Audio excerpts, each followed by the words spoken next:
to begin this meeting on time. It is 12:30. Please proceed. Okay, I'm going to really quickly say welcome to the Safety and Security LinkStat budget meeting. As everyone on the council knows, reaction to the newly adopted budget process put in place by the council last year. We're on the third meeting after the budget forecast in liberal neighborhoods.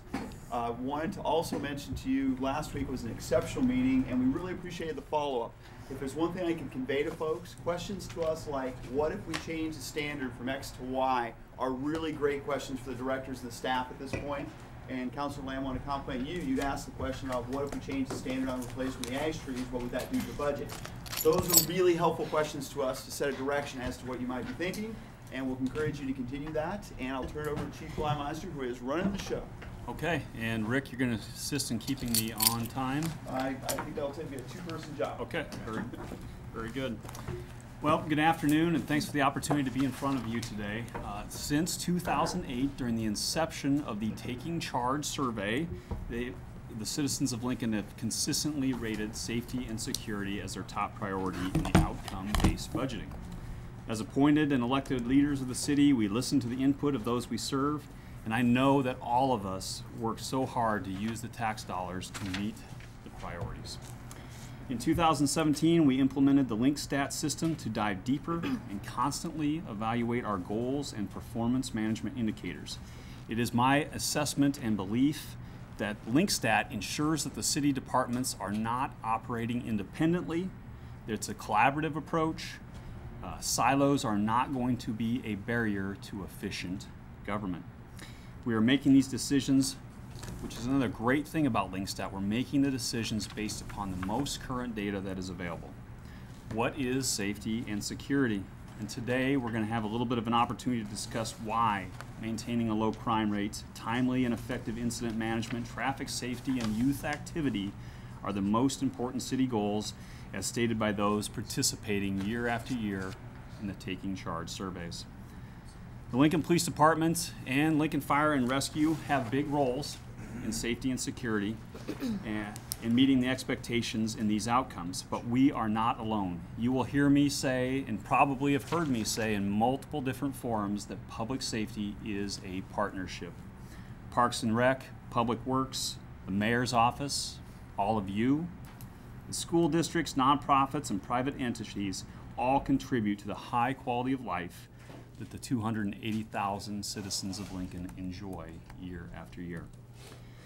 Lynn Johnson and his staff with Parks and Rec, Lynn is here today, provide engaging activities for children and youth, before and after school programs, along with summer day camps, provide a chance for our kids to engage in positive and purposeful activities, supervised by caring adults during the periods when youth are most likely to engage in behaviors that could bring them into contact with our staff. These programs are one example of how we partner for a safe and secure community. Mickey Esposito and her staff are going to demonstrate today how Public Works are implementing innovative, measurable solutions to reduce accidents, improve traffic flow, and save commute time, all positively impacting fuel consumption.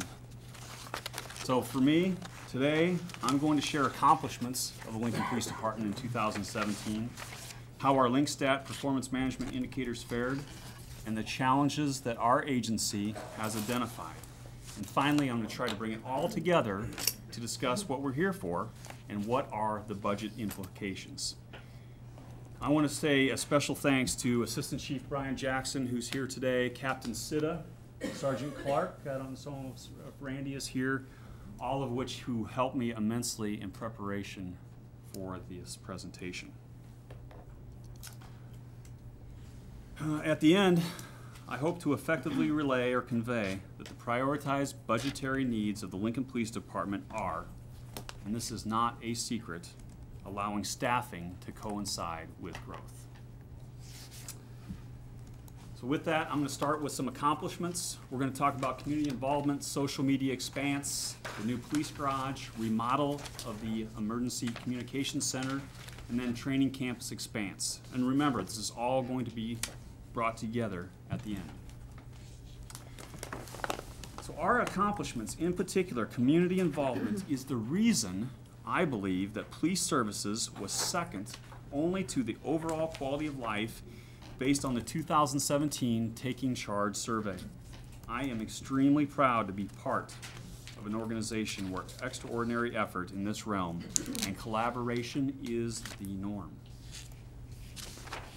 In order to be effective, we must have the trust of the community. And I can attest as an outsider until 2016 that this is one of LPD's greatest strengths. We're intentional about building relationships, not only engaging the community, but making them part of our promotional process, our internal policy reviews. Our policies and practices are dependent upon the community's input. This is embedded in our culture. 271 presentations to almost 10,000 people in 2017. 5 geographic teams participated in more than 250 events, building trust every day during every single contact.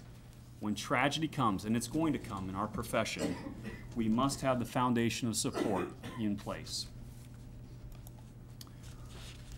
Let me go back one.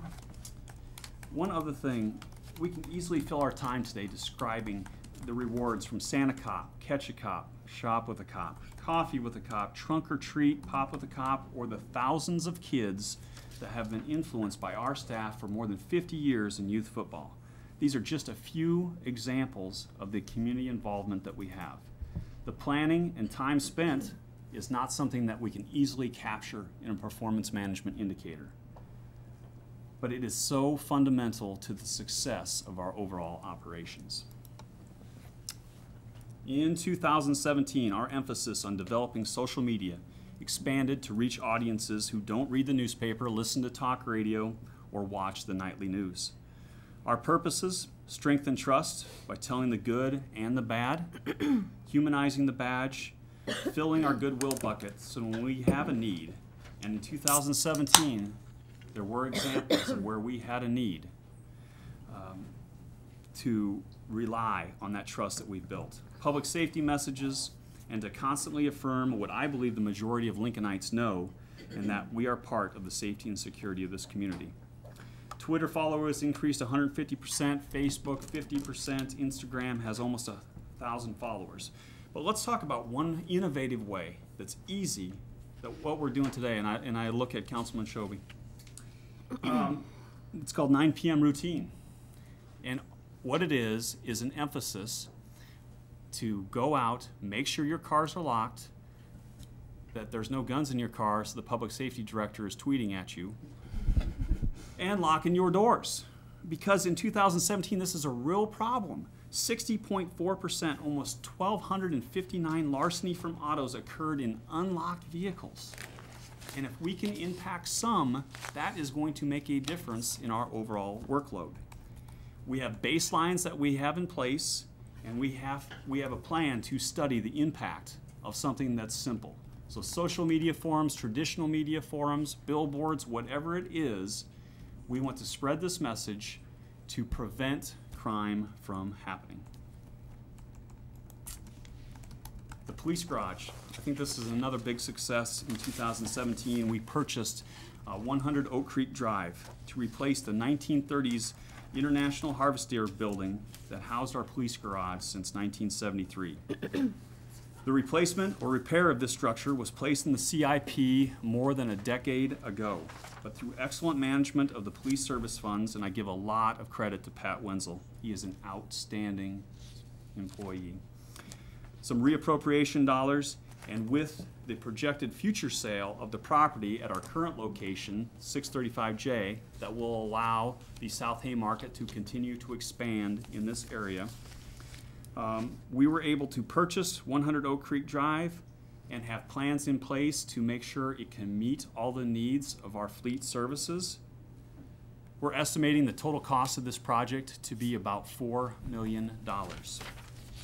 And we're going to do this without any bond issue, or hopefully without coming to any of you for any additional monies. We know that the needed repairs to the existing structure, including the roof and the surface lot at 635J, was approaching $600,000. So that's driving into this decision-making process. In 2015, prior to me coming to the Lincoln Police Department, there was a survey conducted, and it was estimated that the cost to do what we're doing, we believe for about $4 million, was at least double that. A little known fact too, that our police garage services over 606 vehicles, the light vehicle fleet for the entire city. The remodel of the Emergency Communications Center, another big success. The voter-approved quarter-cent sales tax that began in October of 15 and set to expire September 31 of this year has allowed us to progress towards the replacement of the public safety radio system, and we have made great strides. This included the renovation of the Communications Center.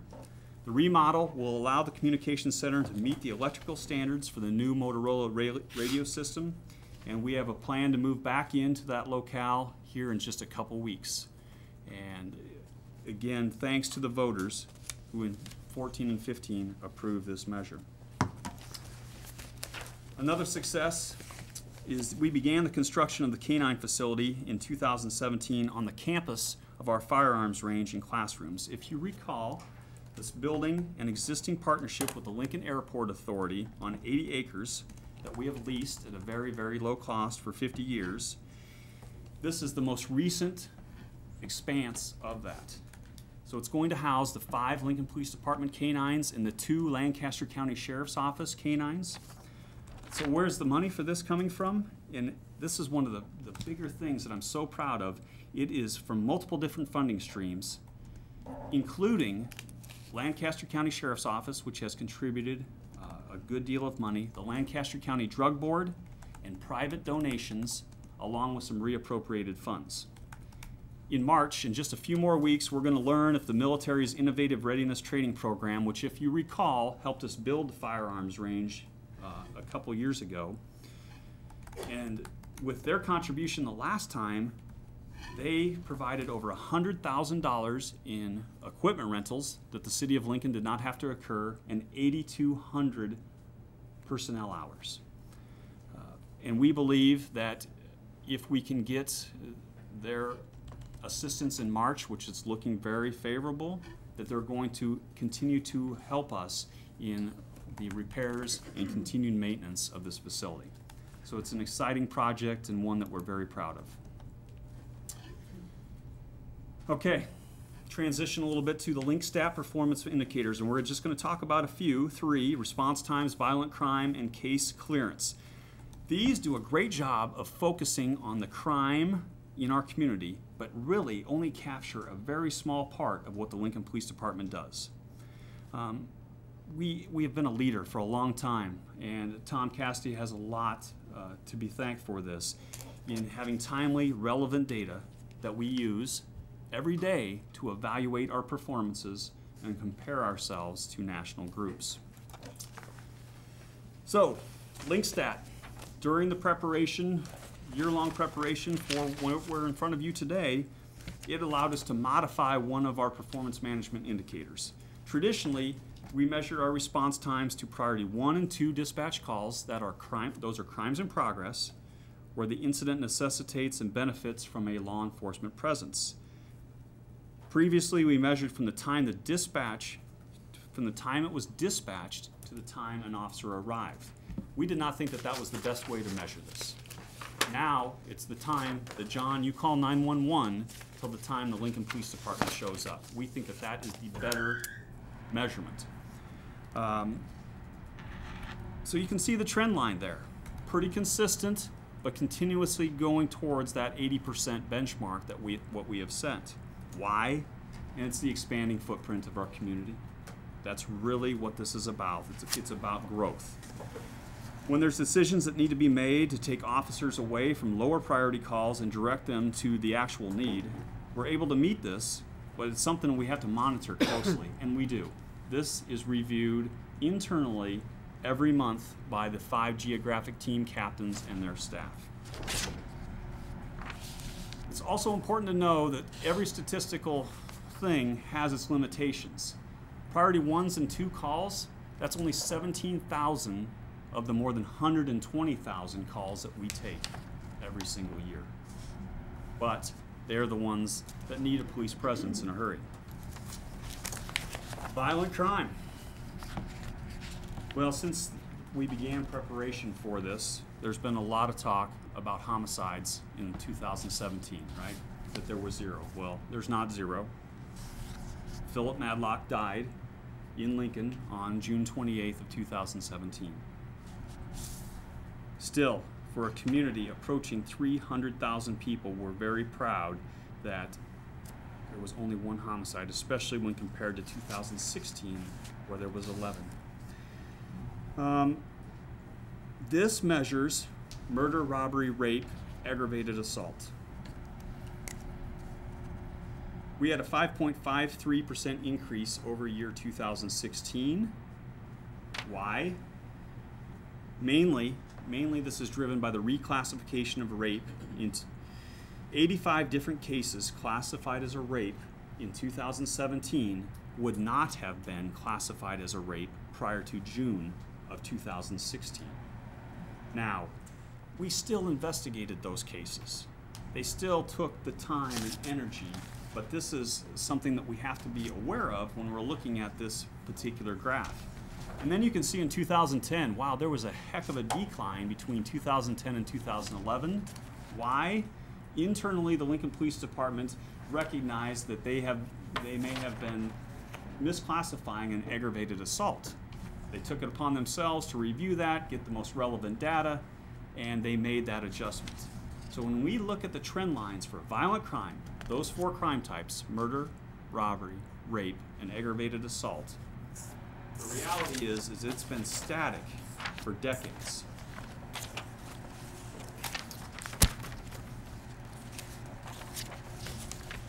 Violent crime, those approximately 1,069 offenses in 2017 only account for 1% of our workload. 1%. But yet, that's what you hear about and read about in every type of media coverage that we gain.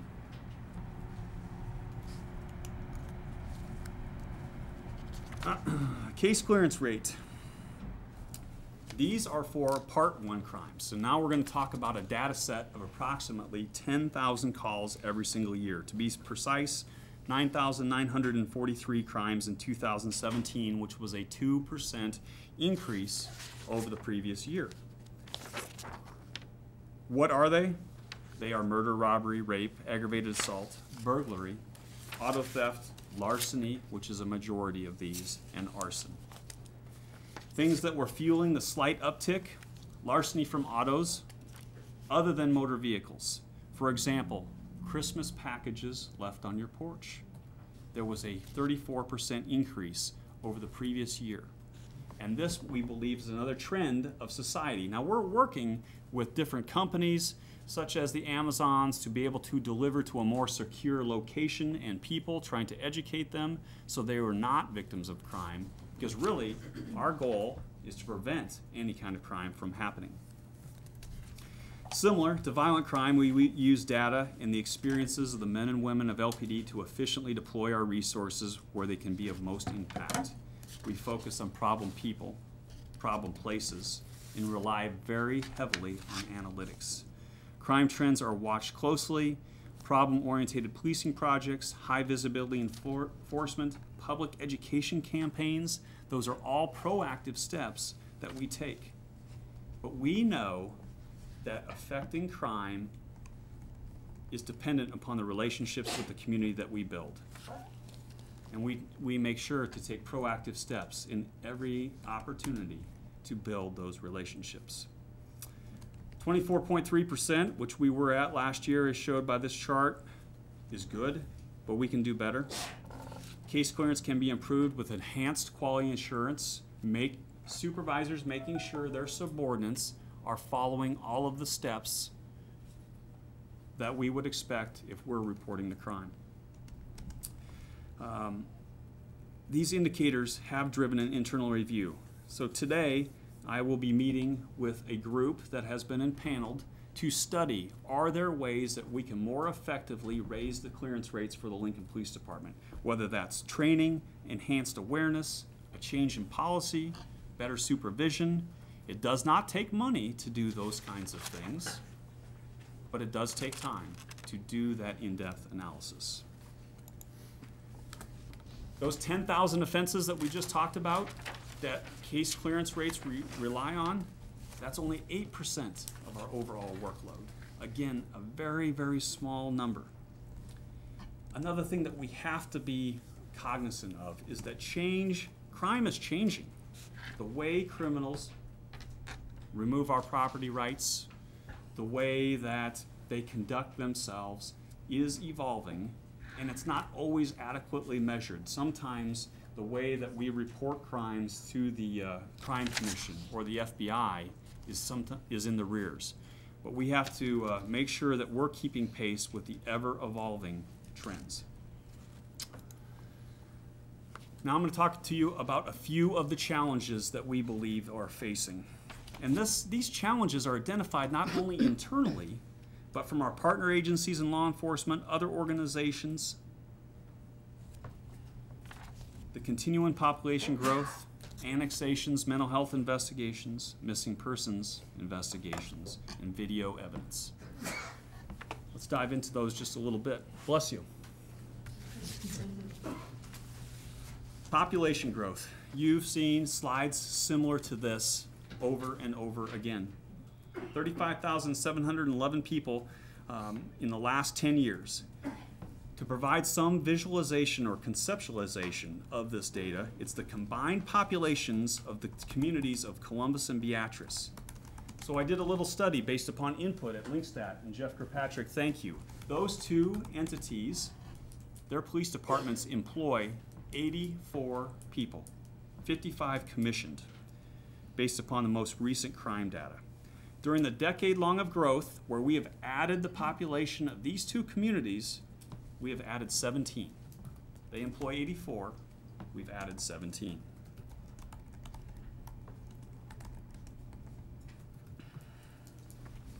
Okay. Officers per 1,000. There are so many different ways to know how many officers does a community need. This is simple and is not the only one, but it's one that's used comparatively across the country. Some of the other matrices are difficult to compare from agency to agency and even to each ourselves year after year, because what studies show is when committed time consumes more than 60% of an officer's shift, proactive measures diminish. And proactive is not just proactive of traffic stops. That's one component, high visibility enforcement.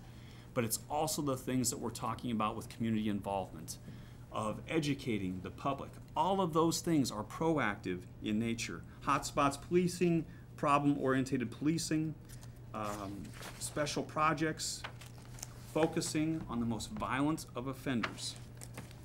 So we do have another way that we evaluate for officers per 1,000. It's called the workload assessment. And this is the 2016-2017 workload assessment. Remember I talked to you about the committed time? Well, last year, 61% on the Northwest team, 59% on the Northeast team, 60% on the Southwest, 57% on Southeast, and 55% on the Center team. All of those different entities are approaching that barrier where something has to give. And I just want to make sure too, because I'm talking a lot here today, and you'll have an opportunity to ask me any questions that you want. But public safety is not just the Lincoln Police Department. It is so many more of the agencies that I spoke to you about, with Public Works and Parks and Lincoln Fire and all of you. So we have to keep that in mind as we go through this. We talked about officers 1,000 because I think that we have to look at this. And if you have another community that you would like across the country to ask, we can pull that data up right now. So this chart shows Lincoln at the bottom. I researched all 27 municipal law enforcement agencies in the state of Nebraska with a population over 5,000. There's one community that does worse than Lincoln, and that's Madison, Nebraska. Every other community in Nebraska has a better officer per 1,000 ratio, or a greater one. Here's another way to look at it, and we compare ourselves, all of us compare ourselves to Omaha in so many different factors. And Omaha's violent crime rate is definitely different than Lincoln's, thankfully. But for the Lincoln Police Department to have the same ratio, not the same number, the same ratio of officers per 1,000 residents, we would have to hire 184 officers today at a cost of more than $18 million annually. Now, Rick, we're not asking for 184 officers. Thank heavens. But I think it does emphasize a point. And the point is that we have been efficient with our personnel, prioritizing what we do and why we do that for a long, long time. Annexations. As we discussed in the response times, this is one of the things that is driving growth. It's good. Growth is a great thing for our community. But when we talk about responding to crimes in progress and the 17,000 calls annually that we're attempting to balance, this is something that is a factor that's contributing to the decreasing response times. If you take a look at this, you're going to see a slight uptick in 2016 and 2017. A big part of that is in 2017, the fall of 2017, all of you allowed for us to add 6 new officers. So I want to thank the mayor's office leadership and the council's approval for all of that, because it makes an impact. Those 6 made an impact. But here's what we need to remember. Those 6 are currently, they started January 18th in our academy. 21 commissioned officers started, 7 new dispatchers. And that's to meet attrition that we had from retirements and resignations, and then that 6 new officers. But it takes a minimum of 18 months to recruit, vet, hire, educate, and train those officers. We cannot be driven by emotional responses to high-profile incidents to make an impact. Another challenge that we and many communities across the country are facing is mental health investigations. This is more than 3 times the number of violent crimes that we work in any given year. But still, only about 2.6% of our overall workload. I think that this increasing trend does have some positives. The stigmas associated with mental health are being reduced nationally, locally. More people are willing to call to seek help. But I can't emphasize enough that this is not exclusively a policing problem. But when family members and friends, individuals in crisis themselves, when they call 911, we are the ones that are interceding. Now, we do a great job in Lincoln. Bryan Health Systems, Centerpoint, Region 5, Lutheran Family Services, the Mental Health Association of Nebraska, the Bridge, County Corrections, all of us work together to improve the quality of life of the individuals portrayed in these statistics. But also, we still need to do better. 44 suicides in 2017, 376 attempted suicides. All of our partners in the community know that we can do better. So last week, I had the opportunity to briefly attend a class, 40 hours of behavioral threat assessment training that was represented by community partners, by Lincoln Fire and Rescue, and our agency. It's a block of instruction provided to all of our staff during this week's in-service too, so an hour-long in-service. We have a big focus on trying to do better in our interactions with those in mental health crisis. But that takes time. And it's not exclusively just the training, because I think we do a great job of training. I talked to you about being proactive. And it's not just targeting people who are the focus of a criminal investigation. I can point to one of our problem-oriented policing projects in 2018 that I'm so proud of, that one of our center team detectives is trying to impact the life of an individual who has been the subject of 2 SWAT calls in 2017 and more than 10 individual contacts.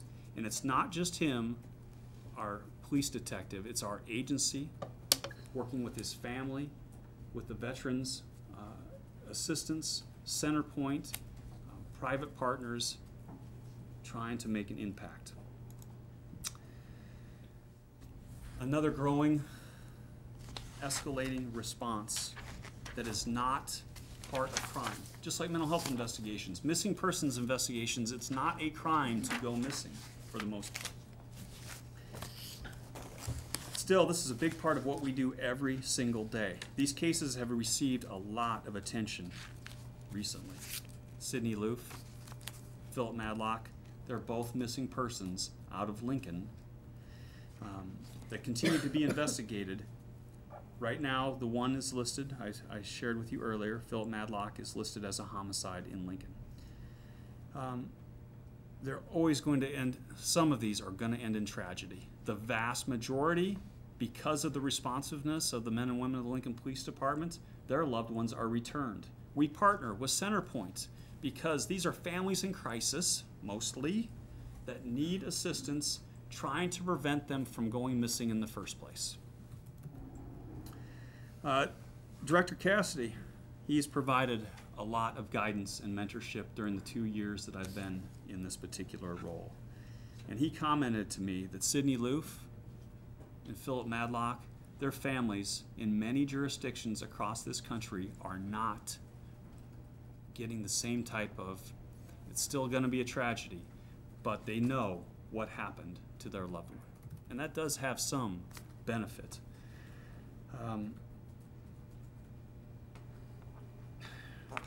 Again, mental health investigations, missing persons, they're not most of the time crimes. When we intercede, we use the resources to ensure safety and security, but the Lincoln Police Department cannot solve what is underlying or the root cause to these particular issues.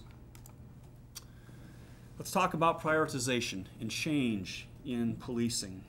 Do we prioritize? In 2009, when a single talented employee transitioned from being an officer to a civilian employee so he could do what he loves every single day, the investigative work surrounding video, he worked 239 cases in 2009. Last year, 1,177 cases. 507 of them were done by this talented employee, Jared Maneri. The remainder were completed as secondary duties of other staff where we prioritize the workload.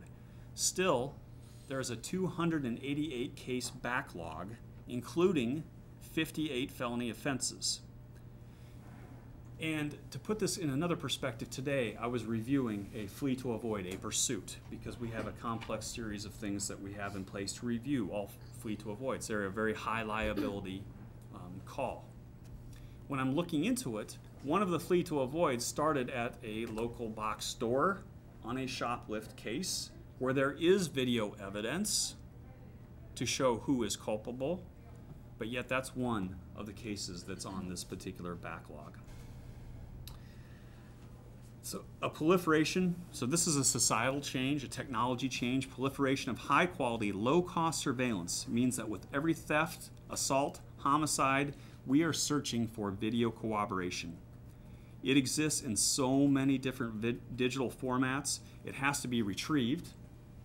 Sometimes our officers don't possess the skill sets to retrieve different kinds of video from the different systems themselves. We have to analyze it to ensure the right people are on the video, and then we have to be able to post it to Crime Stoppers, where those partnerships that we depend upon and build help us solve crime. Solving crime prevents crime from happening. A recent ad hoc study internally showed that 39.5% of photos posted to Crime Stoppers by the Lincoln Police Department led to cases being cleared. That's 15% higher than our overall case clearance rates. Staffing can contribute to added success. Another part that I need to talk about, and this is another change in society. Every single one of you has a smartphone, right? All of you are probably using cards versus cash for the majority of your transactions. You are leaving a digital footprint everywhere that you go. And that has made people better witnesses in society because they can pick up the phone and call 911 immediately. But it also has created an expectation that we explore these digital footprints in every kind of case. The prosecutors expect it. The courts, the juries expect it. And we need to keep pace, just like with video surveillance. That keeping pace takes people and expertise. Okay. Our gang unit has 6 members. Jeff, if I could, what caused the 50% increase year to year? In video surveillance? Video surveillance, it's the proliferation, John. So high quality, low cost, easily installed surveillance in your businesses, in your homes. That's one of the factors. Now is the partnership that we have with the retail organizations across the community. We have the Retail Coalition. We meet with them on a monthly basis. We want to be able to impact crime by stopping, and shoplift is a big driver of this. Shoplifting is an organized crime, and it transcends the boundaries of communities. So the proliferation of the technology, the awareness, and the fact that we know that we can impact this, so we're searching this out. There's that expectation. Gang unit. Rick, how am I doing on time? About 13 minutes. 13? No? You must have given him your 10. Okay. So, 13. I'm getting there. Gang unit has 6 members. We have 1,230 documented gang members, part of 35 different gangs in Lincoln. And our gang unit's focus is far from singular. We are multifaceted and intentional in our approaches. We have suppression, which traditionally you'd think about for criminal activity. We have education and awareness, and we have prevention. Matt Baker is the civilian pictured here in this particular photo, and he is assigned to the unit who coordinates Operation Tipping Point, a strategy attempting to reduce at-risk kids in our community, ages 12 to 18, from taking a deeper dive into the criminal justice system. And this is a very, very talented group. And I'm going to take just a minute to show you a video, and I'll narrate the video for you. And I've been working with Jamie and their staff because I can't show this video because it is still part of a pending court procedure. And I show it not to sensationalize what's going on in Lincoln, but I show it so you recognize what is going on in your communities. And with that, I want you to watch closely. It's very short. You're facing east. The lights in the background here are Lincoln High. It's a Tuesday night just before 8 p.m. and you're going to see a car right here stop. And you can see, if you look closely, the trunk just got popped to that particular car.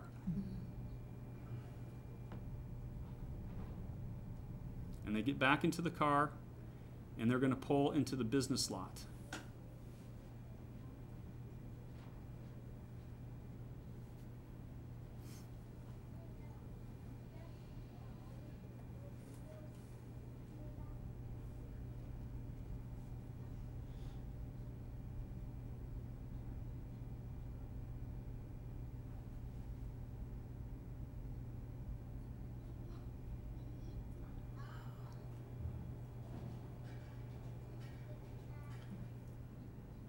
This is the third in a series of violent offenses that are occurring in our community. And why do I show this? Violent crime is present, gang crime is present, but our gang unit was able to identify who these people were because they know who they are. But then the hard work began because they were able to work with family members of these individuals to convince them to assist us in the investigation because they don't want their loved ones who are portrayed here to be dead. That wasn't a BB gun that was being shot. That was a firearm where 9 rounds were discharged. Thankfully, nobody was impacted in this shooting. But it's a Tuesday night. a school night. I guarantee there's things going on at Lincoln High. But it also highlights the importance of video surveillance and the ability to process it in a timely manner.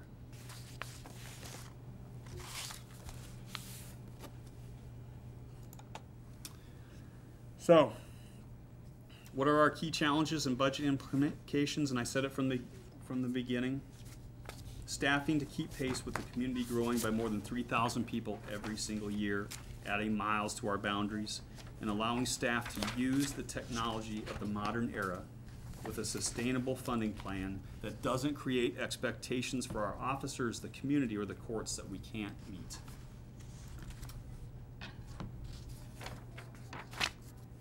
We talked about the citizens of Lincoln have prioritized safety and security. Our strategic plan looks at this. The mayor's strategic plan looks at this. We are constantly looking for efficiencies, reallocating staff, asking with each person leaving our organization if we're best utilizing them in that position. The changes that came about in the Boundary Review Committee, one that citizens, members of this council, and staff participated on and were implemented in January of this year, so we could call balance the volume on 5 geographic teams to improve response times. We did that. When I asked Captain Morrow to lead that particular group, the directions were clear. You have to lead this group as if we're not going to get any more staffing. Now, Captain Morrow shares with me that the conversations within that group would quickly migrate towards, well, you need additional staffing. Well, that wasn't the focus. The focus was how can we most efficiently prioritize what we have and do the best that we can.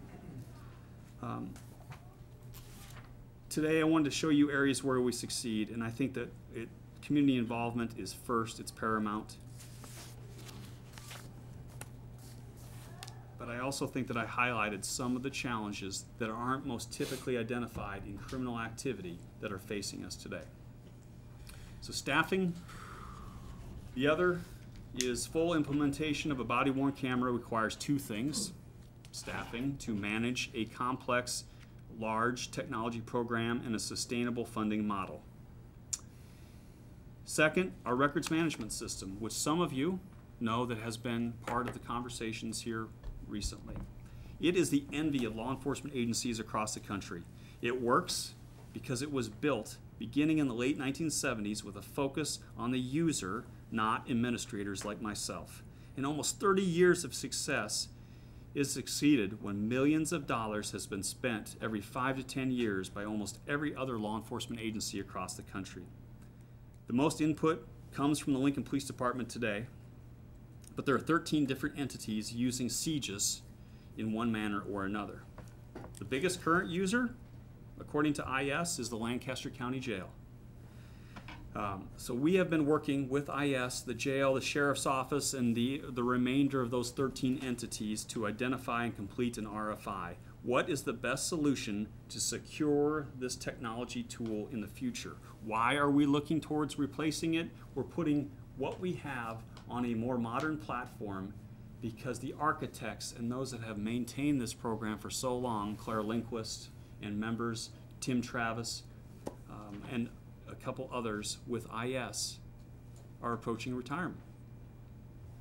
And we need to be able to put these tools in the hands of those that need it. So, I'm asking for 6 new employees annually, 5 commissioned and 1 civilian, and hopefully I've highlighted why that need is present. Financial assistance for the records management system based upon very rudimentary cost estimates by IS. Our portion is about $600,000. That's a one-time cost to where an off-the-shelf product, which we do not believe would most efficiently serve our community, requires ongoing maintenance fees. This would not. I'm not asking for full implementation of body-worn cameras because that, for 240 officers on the street to have a body-worn camera is about $500,000 year one, $122,000 every year after. That doesn't incorporate in the personnel costs, because I think that if we're afforded the opportunity with those 6 employees, we can make that work. It wouldn't be prudent to do it all at once. Our plan is to implement this in a phased-in approach, 1 geographic team at a time, and then begin the replacement cycle. There's 5 geographic teams. And that is the conclusion of this portion. With that, questions? Chair, are we going to continue to move on, or do you want to do questions now? Brief, 1 question each. John, you get 1. You talk about the uniform, or you have officers per 1,000 or so, or whatever. Yep. Lincoln's been real good in getting more civilian members of your department. Are we talking about officers? Are we talking about civilian members? Another spot here, you said you want 6 additional employees annually. So could you distinguish for us? Absolutely. That breakdown is 5 commissioned, so 5 uniformed employees, 1 civilian. And what we have to keep in mind, John, is that in 2012, the Lincoln Police Department added the Communications Center. That has 58 employees, 58 civilian employees. And you're going to hear Mike come up and talk about the increasing number of medical and fire calls that they're responding to on an annual basis. Keep in mind where those calls are originating. They are originating in the Communications Center underneath the Lincoln Police Department. So we talked about civilians to be able to do video surveillance, to manage a body-worn camera program.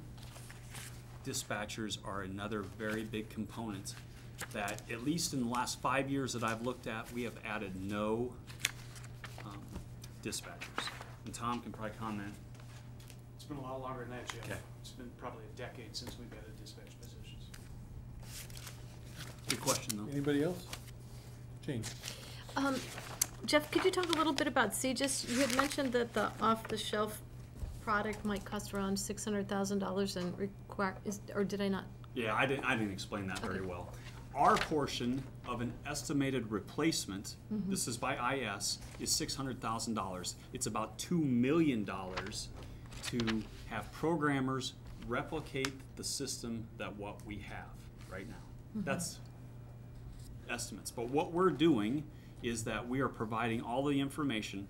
What does CGIS do for the Lincoln Police Department, for the Lancaster County Sheriff's Office, for corrections, for Jeff Kirkpatrick's crew in the City Attorney's Office?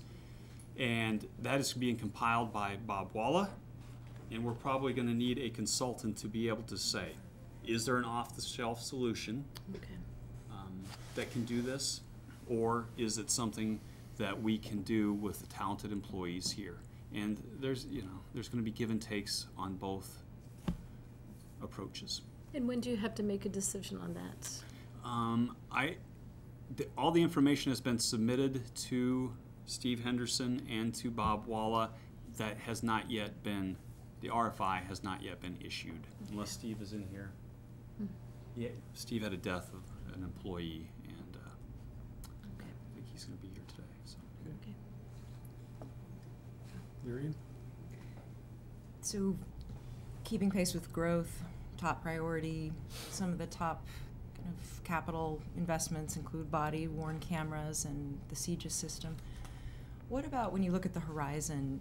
What kinds of additional sort of training or technology or equipment or information even do you see the department needing as we start to look at the potential of the opioid crisis to hit our shores? The digital footprint investigation, the growing skill base that's needed for that, maybe even gas-related explosions like we had the tragedy, and hopefully that's going to remain a rare occurrence. But do you have other things kind of out there on the horizon that you think we need to be preparing for, aside from just kind of trying to play catch-up and get to a more comparable position amongst peer cities? I think that they're intertwined, and that you bring up, so the digital footprint. The Lincoln Police Department, the Lancaster County Sheriff's Office has done an outstanding job, in my estimation, of staffing 4 people in our electronic evidence unit that can get the information off of your cell phone, off of your computer. Where we fall short is the ability to analyze that information and use it in an effective way to corroborate a case. Now, in high-profile incidents, Sidney Loof, Philip Madlock, homicides, we can take the time and have the expertise to do that. But those types of information exist in every single case. So that's one area where training of these staff and dedicating staff to be able to analyze this information and effectively use it in a case is one thing that we're looking at. So that's where they're intertwined. Here's another area, is the management of all forms of digital evidence, whether it's a recorded statement, recorded statement that we're taking from a witness or a victim of a crime, to a body-worn camera, an in-car camera, the surveillance video that we're gaining from the local box stores or from any kind of retail organization. All of that has to be maintained and accessible to not only us, but to the prosecutors. And we recognize that that is a deficiency within our organization, and we are embarking upon a plan to identify how we can improve and what the hurdles will be to that particular improvement. And that's not going to be made in isolation, similar to so many other decisions that we make, whether it's the Boundary Review Committee, the committee that looked at body-worn cameras in the first place. We are going to get input from the outside, because we only know our focus can be very singular. Okay, please proceed. All right, traffic safety is the number 3 goal in safety and security. And for those of us who occasionally get speeding tickets, we tend to think of traffic safety as law enforcement. But obviously our friends at Public Works play an important role as well. So we'll let the chief and Mark from Public Works take over from here. I promise you're about done listening to me talk. Traffic safety. One of our performance management indicators is to hold the injury traffic crash rate to no more than 750 crashes per 100,000 residents. As you can see, we are doing and have historically done an outstanding job of this. In fact, during the LinkStat process, this is one where we looked at where we can do better as far as reducing the benchmark, and we did. The news media, I think, is a tremendous partner in this. They help educate the public. Legislatures can make a huge impact in this particular indicator. Studies show that states with primary seatbelt laws have enhanced compliance. If you wear your seatbelt, you're still going to get in the crash, but you're not going to get hurt. We partner with the Lancaster County Sheriff's Office, the Nebraska State Patrol, and use the resources of the Nebraska Office of Highway Safety to be able to effectively have high visibility enforcement. But if we look at this, this is non-injury crashes. Over 7,000 accidents that were investigated by the Lincoln Police Department last year, non-injury. Now, when we talk about prioritization and taking charge, sometimes people are going to say, well, why do we do this? Why does the Lincoln Police Department investigate traffic accidents? And I think that I would advocate to maintain doing that. Why? Because the majority of the population of Lincoln is going to have an interaction with our agency in a traffic crash, from a speeding ticket, or hopefully one of those community events where we're involved in. And during that time, it's an opportunity to showcase that we are here to assist. We are a service-orientated industry. We build those relationships. A certain person sitting at this particular table was recently involved in a traffic accident where he may have been at fault. And if that person would step forward.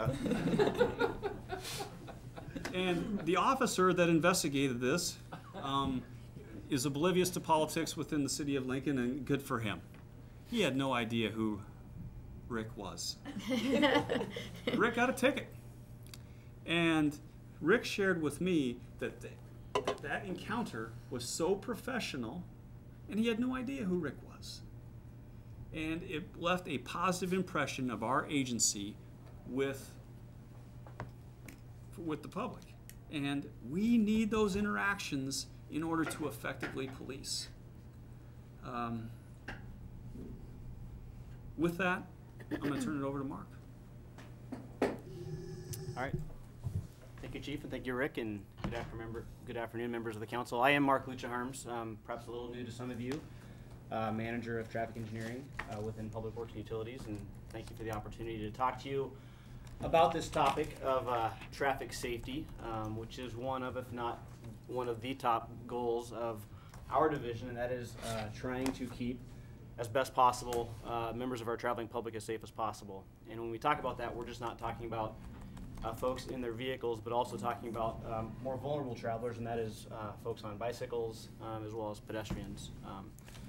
So I'm just going to take a brief moment of time. Not going to give you too much of a reprieve from Chief, but just talk to you about some of the efforts that we have ongoing within traffic engineering with a goal of reducing traffic crashes and increasing overall safety of our residents.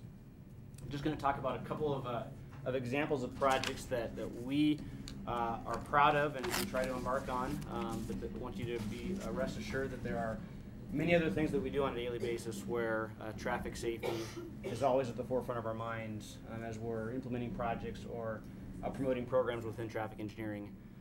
Certainly one of them is our continued belief that roundabouts are a preferred method of traffic control at intersections because of their long-standing known reduction in crashes, and more importantly, the reduction in the severity of those crashes. That has been proven nationwide, worldwide, and I think we're starting to see some of the benefits of using roundabouts within Lincoln. You know, typically when we evaluate the safety of public works projects, we always try to have this 3-year window of data that we use to make a before and after comparison. And so, you know, with a lot of our roundabouts on, say, Yankee Hill, still within that 1-year window, so we're still waiting to see the true benefits of some of these traffic control devices, that is roundabouts, at some of our more new roadways on the outskirts of town, and see and prove that those do have the true benefits that they've been shown to have in other communities.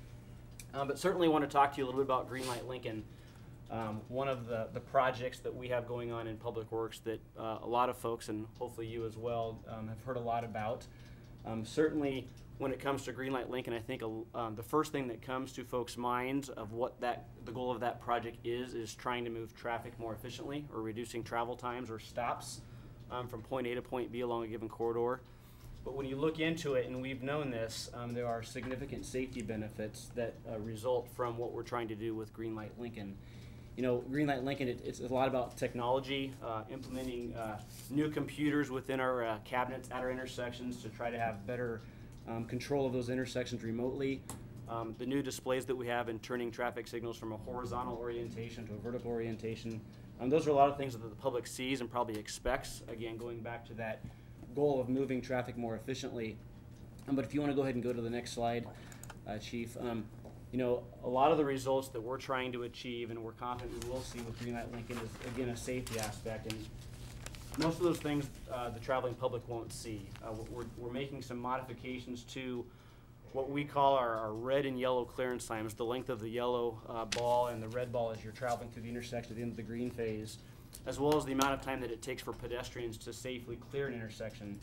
Those are modifications that we are making to address the safety of those motorists as well as those pedestrians, to not only move traffic more efficiently, but to focus on safety and getting folks through the intersection safely without having a right angle crash, those T-bone crashes, which are very, very severe.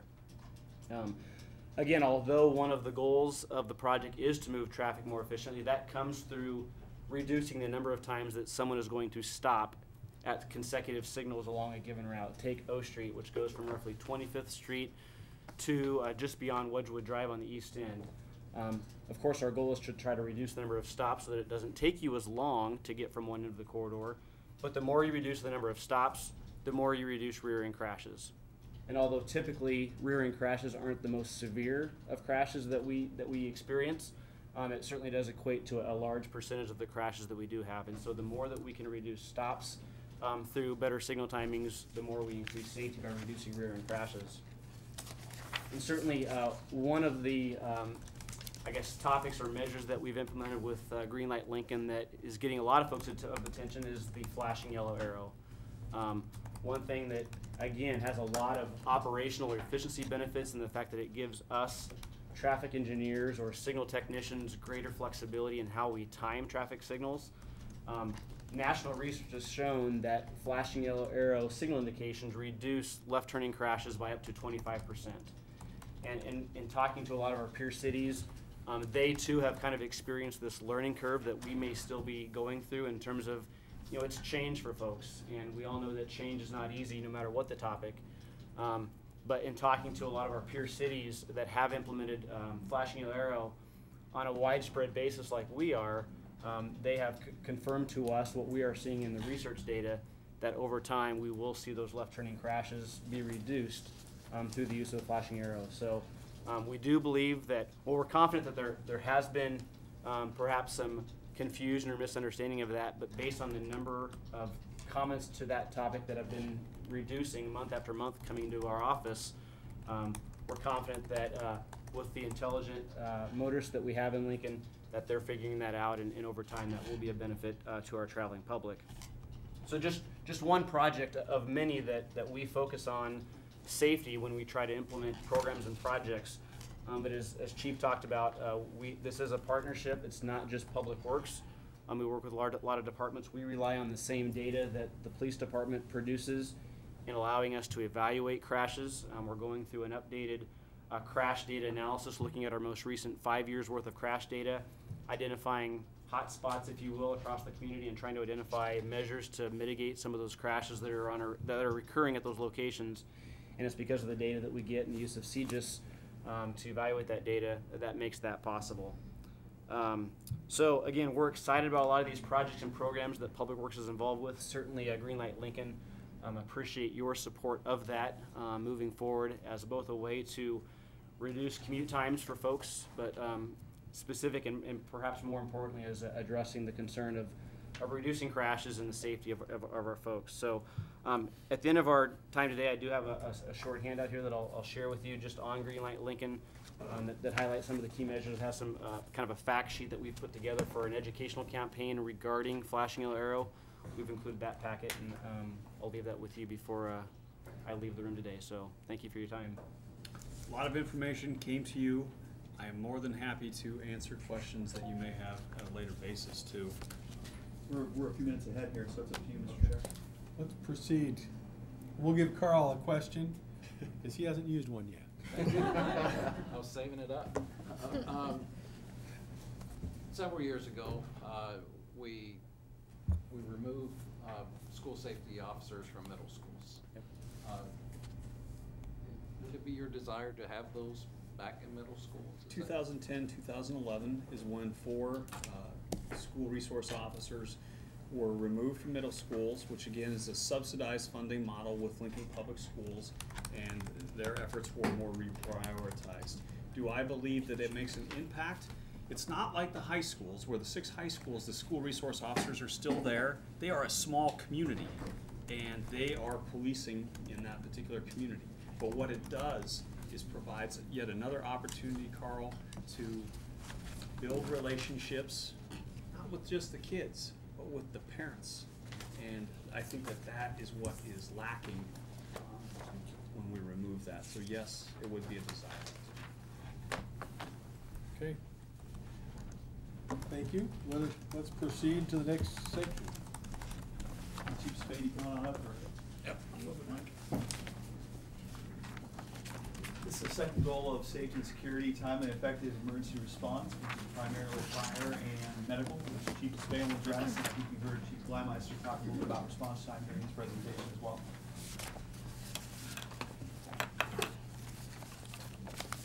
Great, thank you very much. Let's run. So we are happy to report some of the accomplishments that we were able to finish up in 2017. And one of the most important ones that I feel that we did was the ability to bring in what we would call the community-driven strategic plan. So that was that group of stakeholders that we were able to bring in last year during this time of the year 20 individuals from across the city, different age groups, different backgrounds, business owners, renters, different age groups, so forth. And so that demographic was very important because we felt like we got a good snapshot of, kind of all the key areas.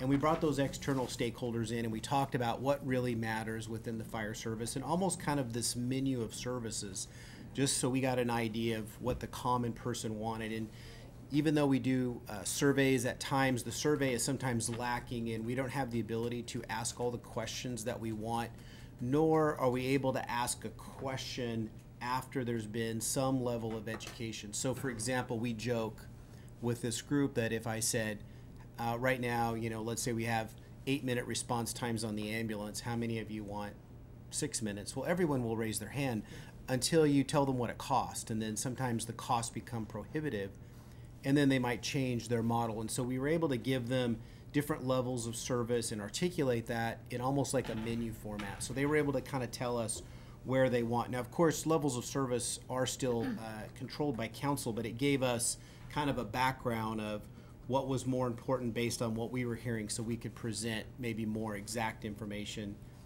to council. And so really, we're going to talk a lot about outcome-based performance, like what's in it for me as the taxpayer or the user at the end of the day. So this is some of the ones that were important, and at the end of the day, how many lives you save are really most important. It doesn't matter about response times. It doesn't matter how many fire stations you have, how many firefighters you have, unless you can articulate an outcome that's actually important. And so conservatively, LFR saved over 37 lives last year. Now, 20 of those were cardiac related, and we're able to track those numbers fairly well. That's a third party articulates that number or verifies that, so it's not like that's just a number we came up with. We actually saved about 20 victims from fire, but unfortunately not all of them survived. So I think these are very conservative, hard numbers. These numbers do not count the number of victims that we save from, say, a car accident, entrapment, trapped in a grain elevator, the thousands that Nebraska Task Force 1 and our people were involved with during the hurricanes. Another stat that we don't track but I think is interesting is we also saved about 30 pets from fires. Only about 21 of them survived, but we did save those. And people might ask, why would you track that number? Well, years ago I would agree, but I think society's changed in terms of what's important. And the community said, our pets are like kids and they're important too. And so I wouldn't certainly sacrifice, put our firefighters at undue risk for pets. I'm sorry. But at the end of the day, to the degree that is possible, we will rescue every living thing we possibly can when we do. And we are happy to report that we did have some good numbers last year, and I would equate this as an outcome. And as an example of another outcome is we'll look at the cardiac survival rate that Lincoln Fire and Rescue enjoys. And even though this is listed as a performance indicator, I would argue this is another outcome, because everything we're going to talk about subsequent to this really kind of comes back to this in terms of how many people did we save. So to kind of articulate what a save is, this is a third party that articulates that. It is not us. It's the Cardiac Arrest Registry to Enhance Survival. We call it CARES. So that's a national initiative. The data goes to them. They look at it at the end of the day. We don't even see all of the data. Some of it just goes in raw form, and they report back these numbers. But this is kind of a better way to look at it. But I think the important factor here is that you can see somewhere around 2014, we had a dip. This is where we started to implement some new strategies at the direction of our new medical director, Dr. Kruger. And thanks to some good firefighters, great medics, the technology that we've imposed in the community in terms of like pulse point, community outreach for CPR, hands-only CPR. Also some dispatch protocols. Our dispatchers are much faster in recognizing cardiac arrest and providing direction to members to provide CPR to victims, before we get there. We have some new equipment that helps us with that. We'll kind of go into that a little bit deeper. We also have great cooperation with our hospitals, but at the end of the day, we can see those numbers have improved greatly, and our our goal is to keep enhancing that over time. Another indicator, and this would be an indicator, I would argue the first two are outcomes, but this is an indicator. This is just the CPR fraction. This just means how well are we compressing the chest for the victim. And this number also comes from electronic data. We can't modify these numbers, so the electronics that we use in terms of the life packs that we use is the raw data. It comes in and it basically analyzes how well we do. Now, as opposed to the cardiac survival rate, which depends on pulse point and how well people report the incident early, defibrillation, the hospitals, we don't have control over all of that outcome, but we do have 100% control over this. And what we found is once we got that CPR fractile above a certain level, we started to see great improvement in cardiac survival. And so we'll continue to do that. One of the devices that's helped us do that is the Lucas device, and this is that automatic device that compresses the chest. This is very helpful when we're on extended responses, so we're coming from far away trying to get the patient to the hospital, extended downtime where we have limited personnel trying to treat them. This is great, but this is $30,000. These are not cheap pieces of equipment. So sometimes the amount of equipment we carry on our apparatus costs more than the apparatus we're driving. So when you add it all up, but these have been helpful, and part of our goal is to seek some outside funding to increase the proliferation of these devices. Another indicator we look at, and remember I think before we had maybe 4 indicators when I first came here, and through the mayor's office we were able to kind of change these around. So now we have about 7, and we don't have time to go through them all, but I wanted to give you kind of perspective of why we changed a few of them. So this is one that I think is important. So this is kind of more towards the fire side. I think we've done a few of the EMS side, but if you look at fire, one of the best indicators of success of a fire program is we would use a very simple math is how often are they able to confine the fire to room of origin. So that means in your house, if you stopped it at the kitchen or you stopped it at a bedroom, whatever, so it doesn't extend into the other parts of the house. Now, smoke and products of combustion still extend. If doors are open, you still get it, but it's really that thermal energy. And so what we found is through some extensive studies is that if you can stop it at room of origin, the chances of death and injury are about 3%. As soon as it leaves that, it doesn't have to involve the whole house, but as soon as it leaves that room of origin, typically we see that instances of injury and death going up quite a bit, up to 80% or better. And a good stat to remember when you think about injuries versus death is that even though it's an injury and it's not a death, the injury could still result in death later.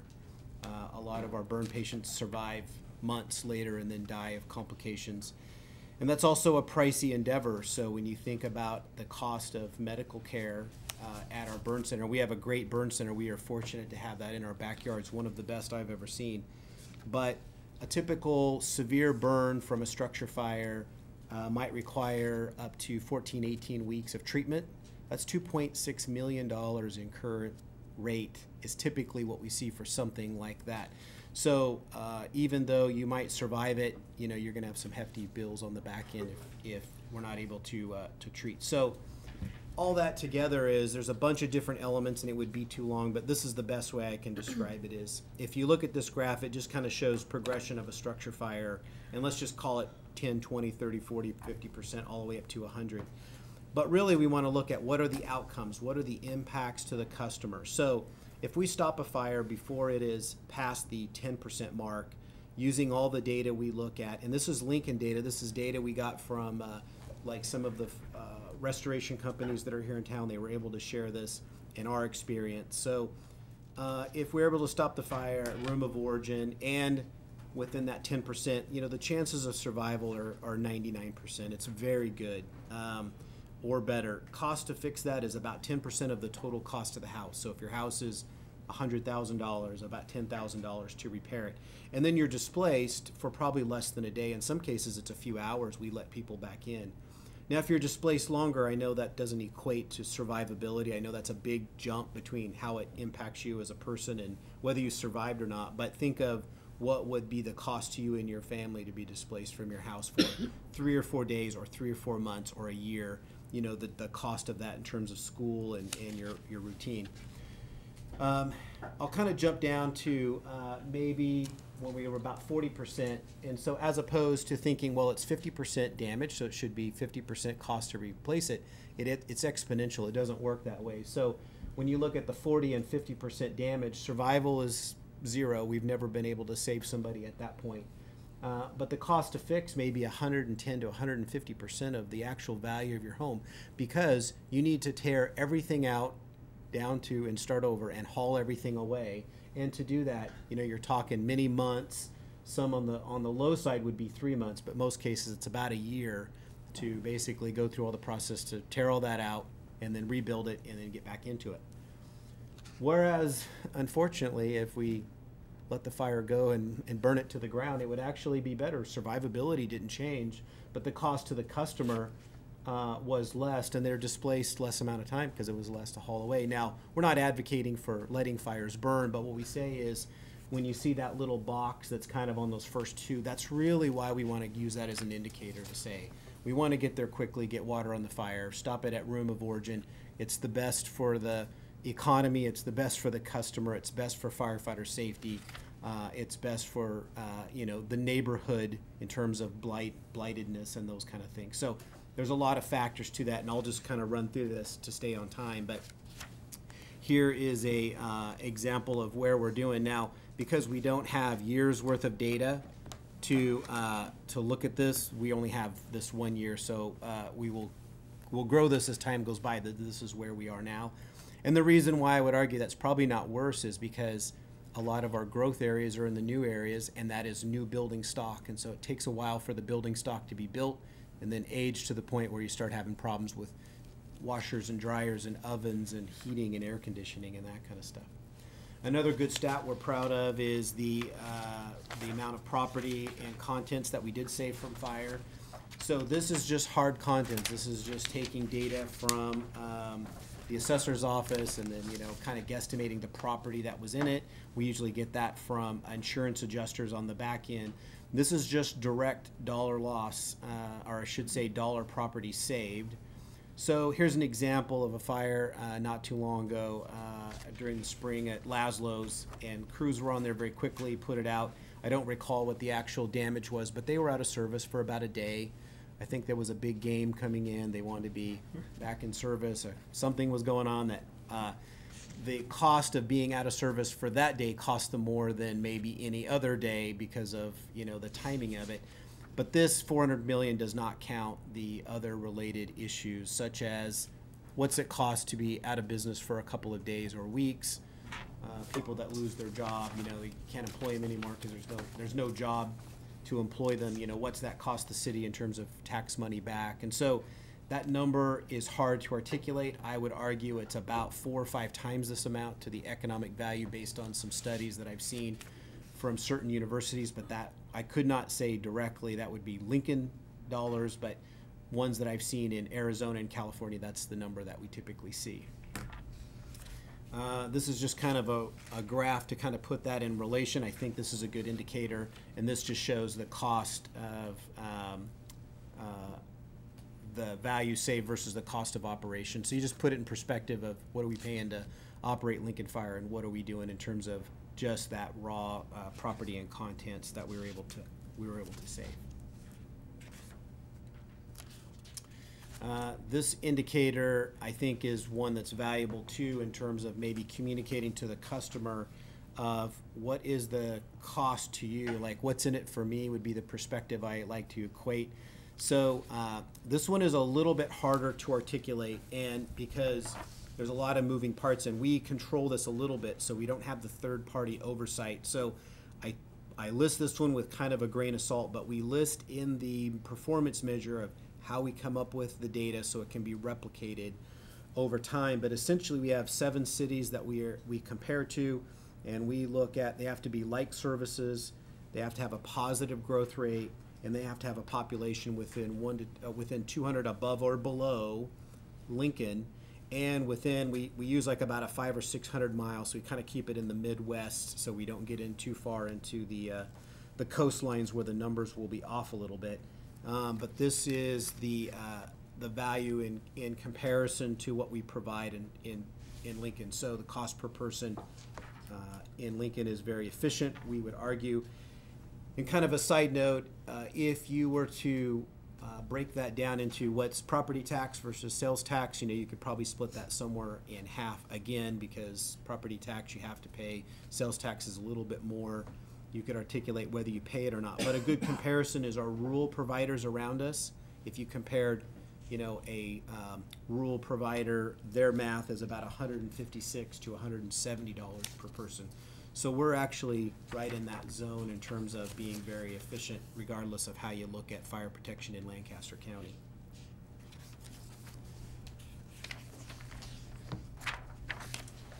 Some other accomplishments we're pretty proud of. We're able to get reclassification of our insurance services office. We call it our ISO rating from class 3 to class 2. Now that just occurred January 1, so we've only about 30 days into it.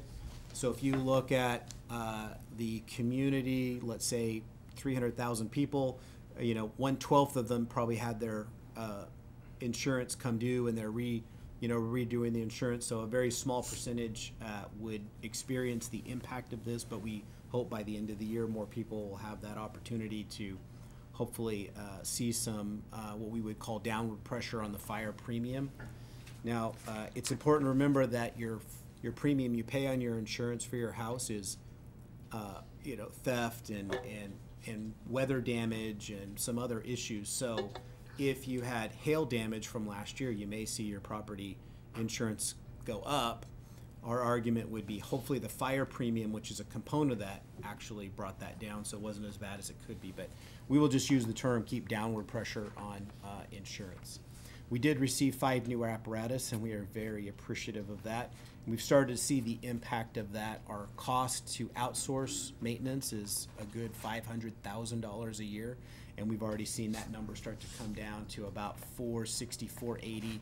So we've seen a little bit of change. We attribute some of this to the new apparatus, although 1 or 2 bad apparatus of what we do have in the fleet could change that drastically before the end of the year. So I'm not gonna celebrate too much until we get farther into the budget year.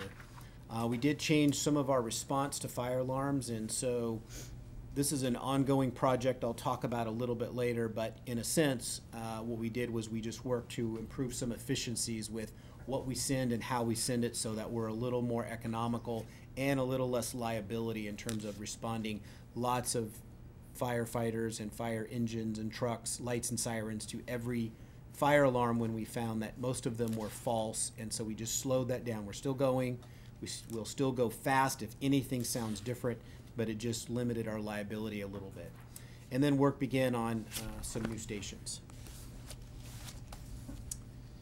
We also installed and implemented some automatic dispatching fire station alerting system. This has been in the news quite a bit, and we're very pleased with kind of the initial results of this. We've seen our turnout time and our response times shrink a little bit. And so what that means is we're more efficient without adding stations or equipment.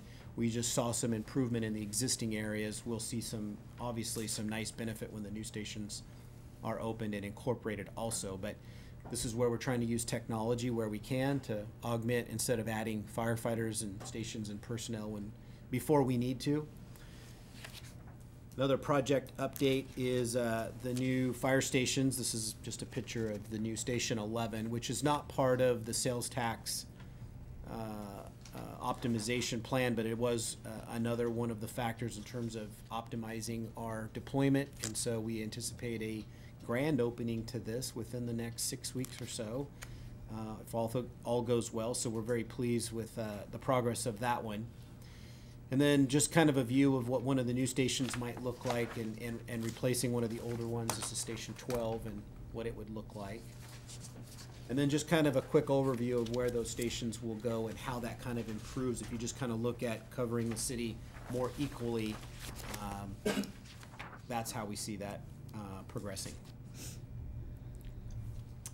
So some of our challenges, yes? That picture, could you go back? Yes. Are those shadowy images where the relocations are happening, or those existing that are now relocated? Yeah, so the green stations are where the new stations will go, and then you can kind of see a faded shadowing one kind of right there between the two green ones. That would be like old Station 12, where it is moving from, Okay. and then to. So, yeah.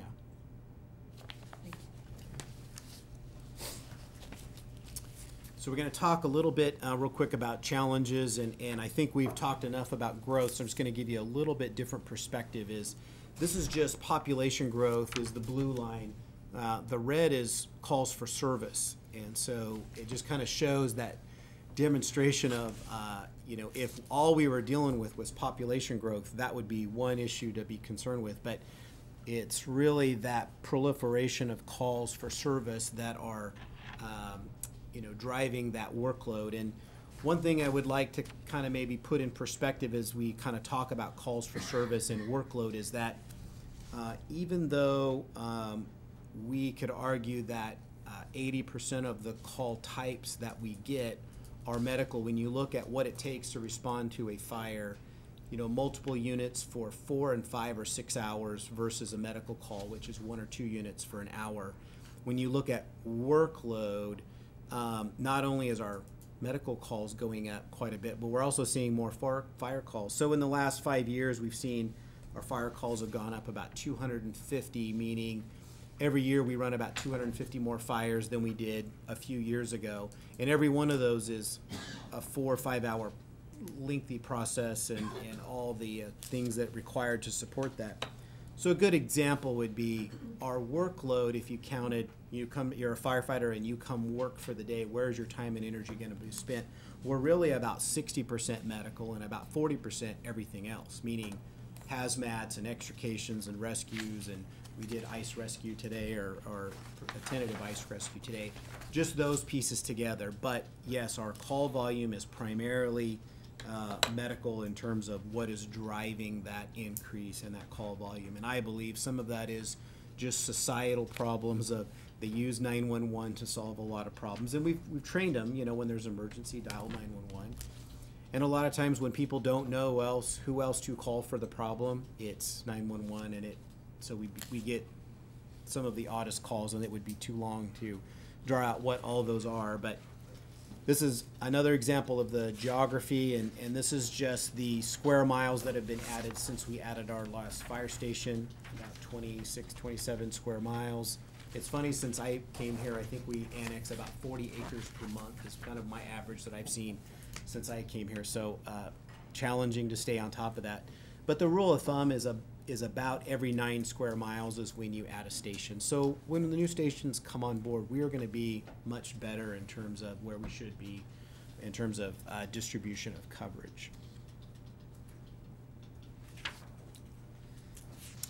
So the main indicator we want to talk about today is just kind of look at ambulances, and primarily because that is a requirement not only in terms of the municipal code, but when we look at cardiac survival rate and some of the other numbers we are looking at, this is a component of it. The challenge we have here is just that call volume continues to increase at a pace greater than population growth, and we are still running with just 6 ambulances, and we are more and more peaking that 7th. Now last year there was approval to hire 6 additional medics to increase that to a 7th medic, and we greatly appreciate that, but there were 2 problems with that math. One is that you can't open a new rig with 6 people. It would take 8.3 if you look at the leave balances and trying to cover that. So right away we're not able to cover it 24/7, but we can peak it additionally. But the other problem is just trying to keep up with attrition, meaning I lose medics almost as fast, if not faster, than I can hire them. So that's really been the push. Now we have been able to peak that unit slowly, more special events. When we see inclement weather, bad situations coming in, we try and peak it more. As we get more medics, we hope to improve that more. So we think we have the way to kind of bring this back down, but I would fully suspect 2018 we'll see probably one more year of a bad number, and then we'll see it come back down as soon as we catch up with that.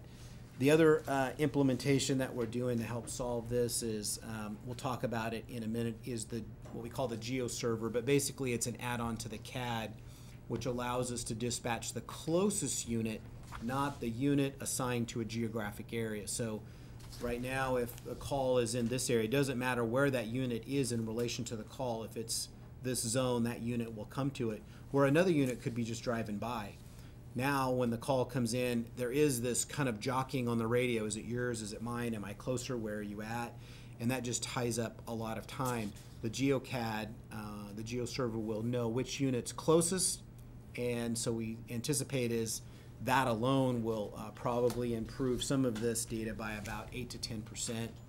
So that is some good news, and we've already purchased that. It's basically being installed now, and we anticipate that up and running within about a week or two, or a month or two.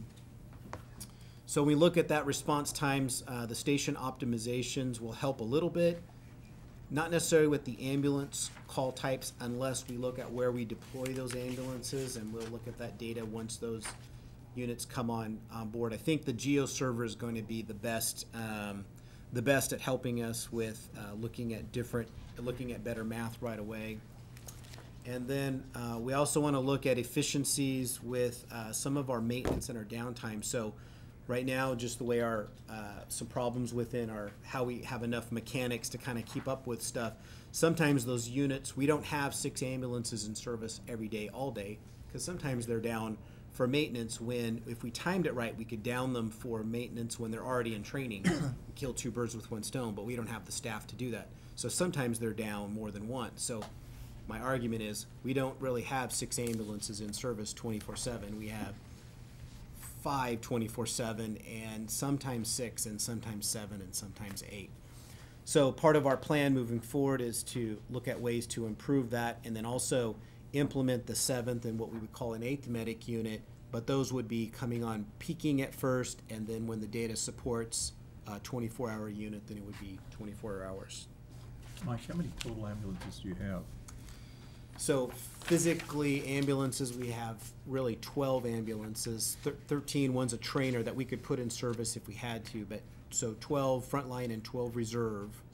And the reserve ambulances will set at a station that doesn't necessarily always have a paramedic available, but when we need it, we'll bring that ambulance, we'll down the rig, that's the fire rig, and then we'll bring up the ambulance and either run it BLS or we'll try and get a medic on there and then run it until the other units get back in service, and then we'll put the fire unit back in service. So you said 5 full-time and 12 in reserve, or 12 total?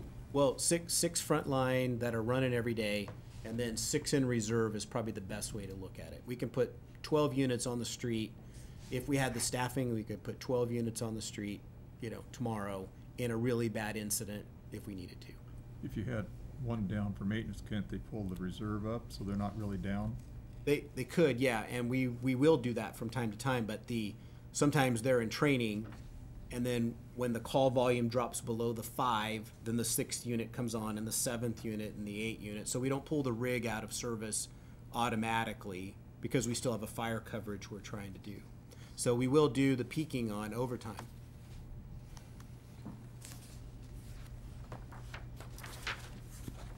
Okay, again, some of our challenges moving forward is, and I think some of this goes without saying, but these are really the big 3 if I had to choose. And so apparatus and stations and recruitment, and then we would call our federal reimbursement rate for the ambulance.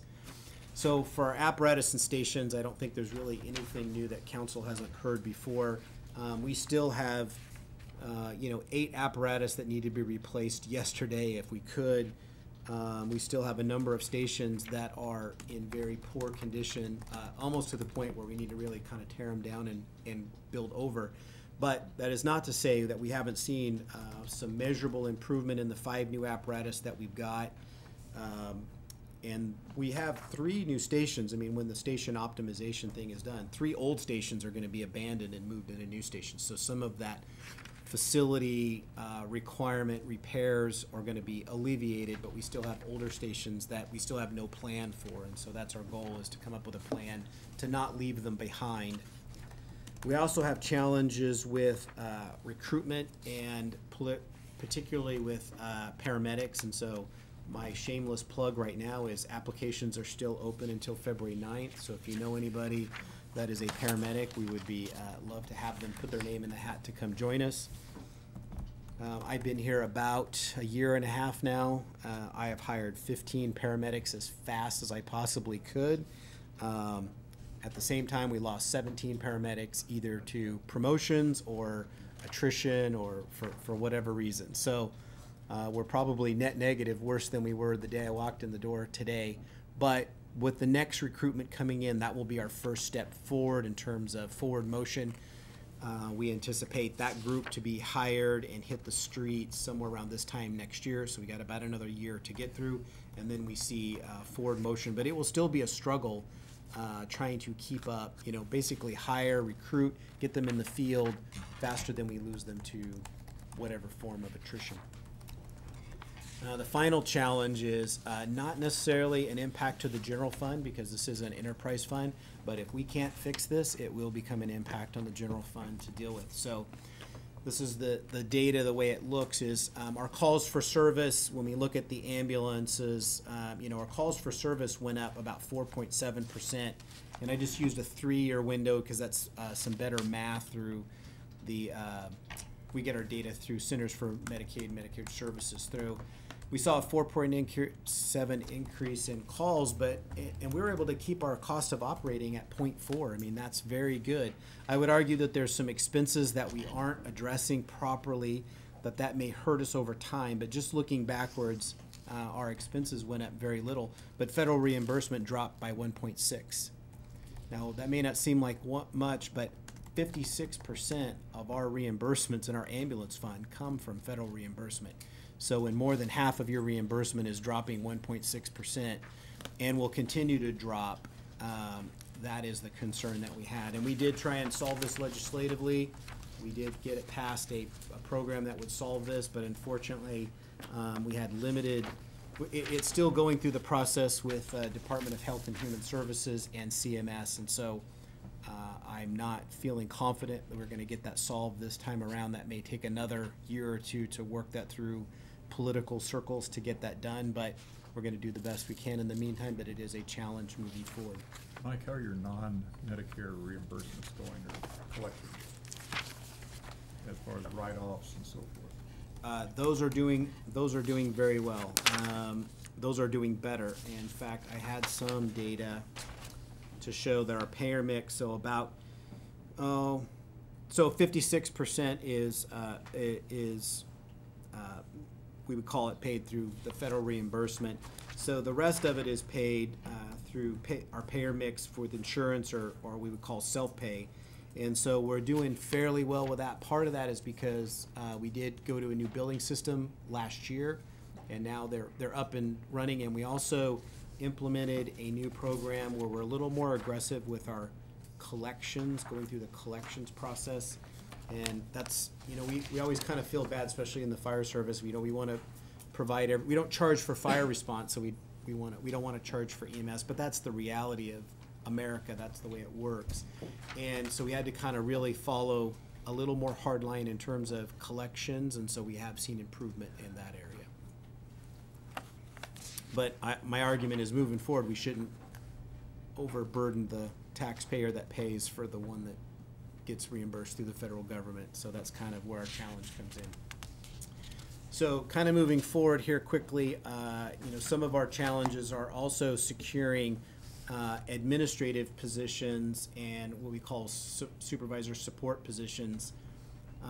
As an example, right now we have 3 battalion chiefs, so 1 battalion chief every day supervising what will be about 20 companies. And the rule of thumb in the rest of the United States is about 1 battalion chief for every 7 companies. So we should be approaching our 3rd battalion chief per day. One of our requests is going to be to allow us to put a 2nd battalion chief in service each day for span of control, safety. Also, there is some liability we have that I believe that just within kind of people that are living together in close quarters sometimes create, and so we'll just call it helping people work better in the sandbox and play better in the sandbox can help us in terms of liability and some other issues. We're also looking for capital improvements into our operations and training program needs. Again, we're trying to just limit liability. And then also, we look at, mitigating the cost and impact of firefighter cancer, injury, mental health, and suicide. So just for example, just since I've been here, just a case or two of cancer, we would call some mental health issues, have cost us probably $200,000 or $300,000 that weren't budgeted for. They're just issues that is sometimes not necessarily articulated in our workers' compensation rates, and it's sometimes an impact to my budget that isn't always attributed on the front end. So we're kind of learning as we move forward. So issues that we are concerned with. And then we want to continue to improve the LFR fleet above the critical status. So last year you were able to, replace quite a few apparatus. And then thank you for the $500,000 per year to help keep that moving forward as kind of a line item. But unfortunately, that won't get us where we need to go. It will long term, but it won't get us on the short term. And so we're going to have to ask for additional units to kind of get us over the hump, and then we should be a little more status quo. Again, we want to open one of the 3 relocated fire stations. We should open that during the budget year, and then hire paramedics at a greater than attrition, and then again some risk-based response strategy. And I think we've already got the positions in place to do that. And then budget implications again are just apparatus, personnel, and then rehabilitation of the facilities that we have. Okay, what more do we have? That would be it, unless you've got questions for Chief. Let's take a few minutes for questions, and I'm going to propose to council to have objections to go right into the director's meeting. So I would like to give us about 15 minutes in between before we go into our regular council meetings. Okay? All right. Questions? Thank you very much. Oh. I've got to bring up my recurring plea for emergency response vehicles. So you talk about these $500,000 to $750,000 vehicles, the training and the response times, Right. and with you're comparing, even though we have 82% medical calls, 60% of apparatus or something there, and you take a station out of service when you send out the fire engines. Why can't we do something on that? Well, we could, but it's all about the outcomes. And so when you look at how you deploy those, so if you deploy them on the additional, so we have our current staffing model, and let's say in the downtown we want to add a emergency response vehicle, whatever you want to call it, on top of our current deployment, you can. It costs a little bit of extra money, but you can do it. The issue is for the cost of putting that in service, my argument would be, let's just make it an ambulance and let's get reimbursed for it and help one of the indicators. If you want to do it in reverse and you say, let's take a unit out of service or let's cross staff, then what happens is you start adversely impacting these numbers. So it would adversely impact the property saved versus department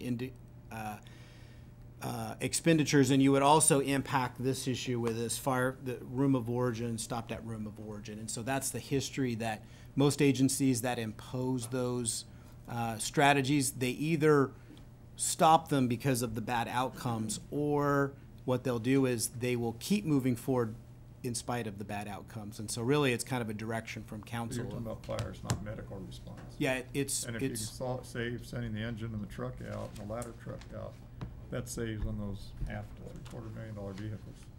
Yeah, well, it does, but it doesn't necessarily solve in the outcome. So for example, let's say that the unit is now, we're trying to get units to a fire and we want to... I'm talking about medical. Right, but they have to be able to go to all. They go to a vehicle accident, they go to a water rescue, they go to anything. Well, so so it's now a unit that's not available. So if you're doing it in reverse, we've now taken a unit that was going to go do this and we've taken it out of service to go do a medical. No, just the reverse. If you have the ERV, 2 firefighters can go out on that, leaving the apparatus and some other firefighters there to take that, and if there's a more important call, then triage and send off to that. Right, but they're out and about, they're out on the call, and now a fire call comes in. They have to come back to the station to get the unit. No, you still leave an FAO at the station to bring the apparatus out. So anyway, I'll talk to you more on that later. The other big question I have is on the cardiac amounts. You mentioned you have about 20 saves a year, and that was like 1 year 74%. Back on pages 19 and 20. Yeah. So I think you're looking at And I guess my this question data is, right there. You've also said at prior meetings that we have between 130 and 150 cardiac arrests a year Yeah. in Lincoln. Yeah. So I guess I'm confused how 20 saves is 74%. Right, so remember, we don't control this data, so there's a very methodical calculation. They would call it the Utstein model if you wanna get deep into it. But here's the way it describes it in layman's term is, there is a type of heart attack that you cannot survive. You could be in the emergency room, laying on the hospital, you're not gonna survive. So even though that 100 and plus, those are the calls we went to, but they won't count that they don't even count that in the math. They only count the ones that could have been saved, and did you save them? And then the save includes, not just bringing back the heart, but neurologically intact. So that math is very restrictive on what they count, if they allowed it to count higher. So the CARES provides all this data, so they tell us what did you save versus what did you go to, and they'll give us the math of what got excluded along the way. So we can give you that data if you want to see it along the way. Well, that But changes we things. also measured in the raw format too. We're still double the raw. If you want to take the raw, we still do the raw, but we kind of look at the raw data. This is somebody else is doing this for us, so this is why we went to this one, because the data comes to us kind of verified. But we can also do an indicator that shows the raw data of the 130, 140, 180 cardiac arrests, how many were saved. We Usually can do 40% are dead on arrival, unfortunately. Yeah. People I've seen in the past. And about 10, 15 years ago, when we had figures, it was like 20 to 25 saves a year, which appears to be fairly static. And again, the number of calls for cardiac arrest were 130 to 150. The difference was a save back then was we got the heart started again, they would count it as a save. Even though they died later, they brought him to the hospital with a heartbeat, they counted that as save. We don't count that anymore. These are people that have to walk out of the hospital neurologically intact, ready to basically go back to, if we count people that left the hospital not neurologically intact, this number would be much higher. But again, that's within the raw data. Okay, Larry? I was hoping to just briefly discuss retention, both for LFR and LPD, because I know you've mentioned how hard it is to keep paramedics. I know from conversations with LPD how hard it is to keep people because they're so well qualified that other law enforcement agencies tend to want their investigative abilities and they get picked off for other places. In terms of staff retention, what factors do you think would assist your departments, resources as well, would help you keep qualified staff and help grow your department, not just with new FTEs, but keeping the people we have? And should that be an indicator in your departments? Would that be something that might want to be added? Well, I think the nice thing is these are solvable, and they're, I would say, not short term as in solve tomorrow, but we can solve this over time. So one of it is if we just got our numbers up within the allocated staffing high enough that the workload wasn't so bad. So it's really the burnout for the paramedics that are on the job. That's one of the issues. And so as we get more medics and we kind of dilute that workload out a little bit so we can give them a break from the high intensity calls, 14, 15 a day back to back, that's one. The other issue is, a little bit of pay and benefits. And so here's a good example. And it's not necessarily we have people leaving by the droves to go to other jobs because they like Lincoln and they want to be here, part of that community. We have lost them to other agencies, but it's also recruiting enough people into the program. So a good example would be an entry-level paramedic makes about $16 an hour, and we work them 56 hours a week. If you finish a vocational education, let's say a welding course at SCC, your entry-level job is $20 and you work 40 hours a week. So that's kind of the struggle in terms of, and I know firefighters are expensive and a lot of that is on the back end, the roll-up costs, but for the firefighter coming in trying to put food on the table, sometimes they leave to go. So the most recent firefighter I lost, within the last 2 weeks was they just got a job in the insurance industry and it paid more than they were making here, and they had to make a decision that was best for their family. So those are issues that I think are, if I can solve the workload one, that helps, and then the other one is negotiated issues that happen over time. Chief Blymeister, would you like to comment? I would. Ours, as you're aware, is just it's just a slight bit different. We do not have static staffing. We are constantly looking at what is our peak time, our peak need, and when is that? Fridays, Saturdays. And quality of life and generational change is something that we have to look at, because we hear more and more from our employees that they are wanting a piece of the weekend in order to spend with their families, to where those who have grown up in this industry for a long time may have a different perspective on that. We are looking at ways to do that, but we have to meet the mission first. We have to be able to meet the needs on the days when they're happening. And that's a challenge with the current staffing levels that we have. We believe that increased staffing numbers will make an impact. When we talk about the civilian component, and John pointed out the civilian component to this, it's the same way. For those of you, I think some of you have had an opportunity to sit in our dispatch center and listen to the calls that are coming in over and over again, and the variety, the multitasking that they're doing. We want to try to alleviate some of that volume too. Those are not easy answers, but that's why another component of our key issues is staffing. We're still going to meet the mission first, but secondarily, can we improve the quality of life of all of our employees? I'm going to end this meeting. All of the council members know that all of the city staff are available with a phone call. So please follow. If you have questions, please follow up. Let's go right into our directors and organizational meeting, since we have all the staff here.